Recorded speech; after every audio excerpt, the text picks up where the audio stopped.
Hi ನಮಸ್ತೆ, ನಾನು ನಿಮ್ಮ ಪ್ರೀತಿಯ ನೈನಾ ಕುಬ್ಸದ್. ನೀವು ನೋಡ್ತಾ ಇದ್ದೀರಾ ನೈನಾ ಕುಬ್ಸದ್ ಯೂಟ್ಯೂಬ್ ಚಾನಲ್. ನನ್ನ ಚಾನಲ್ನ ಸಬ್ಸ್ಕ್ರೈಬ್ ಮಾಡ್ಕೊಳ್ಳಿ ಅಂತ ಹೇಳ್ತಾ, ಈ ಒಂದು ವಿಡಿಯೋ ಫಾಲೂದಾ ಮಿಕ್ಸ್ ಮನೇಲಿ ಹೇಗೆ ಮಾಡೋದು ಅನ್ನೋದ್ರ ಬಗ್ಗೆ ಈ ಒಂದು ಚಿಕ್ಕ ವಿಡಿಯೋ ಆಗಿರುತ್ತೆ.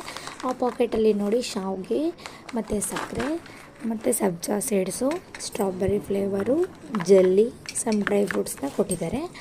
ಅದರಲ್ಲಿ ಗೋಡಂಬಿ ದ್ರಾಕ್ಷಿ ಬಿಟ್ಟು ಬೇರೆ ಏನೂ ಕೊಟ್ಟಿಲ್ಲ. ನಮಗೆ ಪಿಸ್ತಾ ಮತ್ತು ಏನಾದರೂ ಮತ್ತು ಬಾದಾಮಿ ಪುಡಿ ಏನಾದರೂ ಬೇಕು ಅಂದರೆ ಆ್ಯಡ್ ಮಾಡ್ಕೋಬೋದು. ಆ್ಯಂಡ್ ಏಲಕ್ಕಿ ಪುಡಿನೂ ಕೂಡ ನಾವು ಆ್ಯಡ್ ಮಾಡಿದ್ದೀವಿ. ಒಂದು 1/4 ಲೀಟ್ರಷ್ಟು ಹಾಲನ್ನು ಕುದಿಲಿಕ್ಕೆ ಇಟ್ಟಿದ್ದೀನಿ. ಅವ್ರು ಕೊಟ್ಟಿರೋದು 1 ಲೀಟ್ರ್ ಹಾಲು ಹೇಳಿದ್ದಾರೆ ಅವರು. ನಮಗೆ 1 ಲೀಟ್ರ್ ಹಾಲು ಅಷ್ಟು ಮಾಡಿದರೆ ಚೆನ್ನಾಗಾಗಲ್ಲ ಅಂತ, ಭಾಳ ಲಿಕ್ವಿಡ್ ಆಗುತ್ತೆ ಅಂತ, ನಾವು ಸ್ವಲ್ಪ ತಿಕ್ನೆಸ್ ಆಗಿರಲಿ, ಗಟ್ಟಿ ಇರಲಿ ಅಂತ ಹೇಳಿಬಿಟ್ಟು ಒಂದು 1/4 ಲೀಟ್ರ್ನಷ್ಟು, 1/4 ಲೀಟ್ರಿಂದ ಸ್ವಲ್ಪ ಜಾಸ್ತಿ ಹಾಲನ್ನು ಯೂಸ್ ಮಾಡ್ತಾಯಿದ್ದೀವಿ. ಆ ಪೌಡ್ರನ್ನ ಅದಕ್ಕೆ ಹಾಕಿಬಿಟ್ಟು ಒಂದು 10ರಿಂದ 15 ನಿಮಿಷ ನೀಟಾಗಿ ಕೈ ಆಡ್ತಾ ಕುದಿಸಿ. ಆ್ಯಂಡ್ ಶುಗರ್ ಹಾಕೋ ಅವಶ್ಯಕತೆ ಇಲ್ಲ. ನಿಮಗೆ ಸಿಹಿ ಕಡಿಮೆ ಅನಿಸಿದ್ರೆ ಹಾಕ್ಕೊಳ್ಳಿ, ಯಾಕಂದರೆ ಕರೆಕ್ಟ್ ಕೊಟ್ಟಿರ್ತಾರೆ ಅವರು. ಆ್ಯಂಡ್ ಇದೆಲ್ಲ ಕೂಲಿಂಗ್ ಆಗಬೇಕು. ಎಲ್ಲ ಬೆಂದ ಮೇಲೆ ಶಾವಿಗೆ ಒಂದು ಪಾತ್ರೆಯಲ್ಲಿ ನೀರು ಹಾಕಿ ಇಟ್ಟಿದ್ವಿ ನಾವು, ಸ್ವಲ್ಪ ತಣ್ಣಗಾಗಲಿ ಅಂತ. ಇಲ್ಲ ನೀವು ಸ್ವಲ್ಪ ಫ್ರಿಜ್ಜಲ್ಲಿ ಇಟ್ಕೊಂಡು ಇನ್ನೂ ಕೋಲ್ಡ್ ಮಾಡ್ಕೊಂಡು ತಿಂತೀನಿ ಅಂದರೆ ಕೋಲ್ಡ್ ಮಾಡ್ಕೊಂಡು ತಿನ್ನಿ.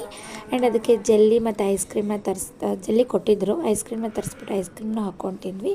ತುಂಬಾ ಟೇಸ್ಟಿಯಾಗಿತ್ತು. ಮನೇಲೇ ಸಮ್ಮರ್ ಡೇಸಲ್ಲಿ ಈ ಥರ ಹೆಲ್ದಿ ಫಾಲೂದಾ ಮಾಡಿಕೊಂಡು ಮನೆಯಲ್ಲೇ ತಿನ್ನಿ. ಹೊರಗಡೆ ಸುಮ್ಮನೆ ತಿಂದು ಯಾಕೆ ಆರೋಗ್ಯ ಹಾಳು ಮಾಡ್ಕೊಳೋದು ಅಲ್ವಾ. ಈ ಒಂದು ಪಾಕೆಟ್ನ ಬೆಲೆ 85 ರೂಪಾಯಿ ಆಗಿರುತ್ತೆ.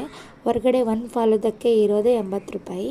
ಬರೀ ಒಬ್ಬರೇ ತಿಂದು ಬರೋದಕ್ಕಿಂತ ಮನೆಯಲ್ಲಿ ಈ ಒಂದು ಪಾಕೆಟ್ನ ತಂದುಬಿಟ್ರೆ ಒಂದು 4ರಿಂದ 5 ಇಲ್ಲ 6 ಮಂದಿ ಕೂಡ ತುಂಬಾ ತಿನ್ಬೋದು ಅಂತ ಹೇಳ್ತಾ, ಈ ವಿಡಿಯೋ ಇಷ್ಟ ಆಗಿದ್ದರೆ ಕಮೆಂಟ್ ಮಾಡಿ, ಶೇರ್ ಮಾಡಿ. ಬಾಯ್ ಎವ್ರಿವನ್.